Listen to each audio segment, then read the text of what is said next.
لیکن شرط یہ ہے کہ غیر متجانف، وہ متجانف نہ ہو۔ کل اس بات کے لیے میں نے دوبارہ کہا تھا کہ ہمارے پاس عربی میں حروف کے معنی ہوتے ہیں، حروف جب جڑتے ہیں تو ہر حرف کے پیچھے جو معنی ہوتا ہے وہ اس لفظ میں اکٹھا ہو جاتا ہے اور پھر ایک معنی لیا جاتا ہے۔ یہاں لفظ ہے متجانف جس کی اصل ہے جانفہ۔ جانفہ قرآن میں لفظ استعمال ہوئے ہیں جو جانفہ، جانبہ اور جانہا تینوں لفظ استعمال ہوئے ہیں۔ کتنے قریب ہیں؟ صرف آخری حرف کے فرق کے ساتھ جیم اور نون سب میں پائی جاتی ہے۔ ایک میں آگے با ہے، دوسرے میں فا ہے، تیسرے میں ہا۔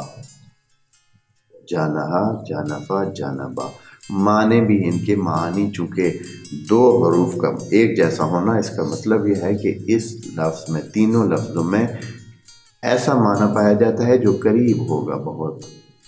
جانبہ کسی سمت کی طرف ہوتا ہے، سمت کی وجہ سے اس کو کہا جاتا ہے۔ کسی چیز کی سمت جو ایک سائیڈ ہوتی ہے، جو کنارہ ہوتا ہے، وہ جانبہ ہوتا ہے۔ جانہا کسی شے کی خود حصہ، یعنی اس کا وہ سائیڈ والا حصہ، کسی ایک طرف والا حصہ جانہا۔ اس لیے پرندے کے پروں کو جناح کہتے ہیں، جانہا۔ اور جانفہ یہ ہے کہ آپ اندرونی طور پر کسی طرف متمائل ہو جائیں، پھر جائیں۔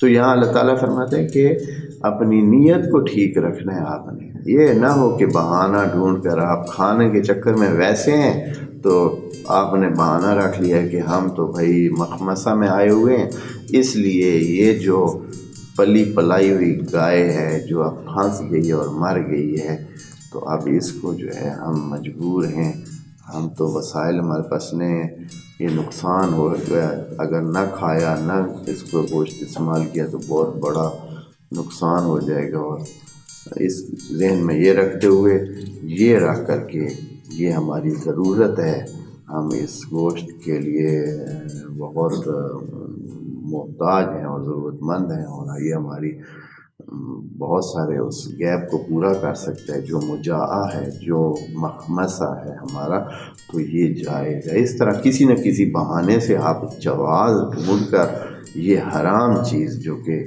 اب آپ کے پاس ہے اس کو کھانا چاہیں تو یہ کسی طرح آپ کے لیے جائز نہیں ہے۔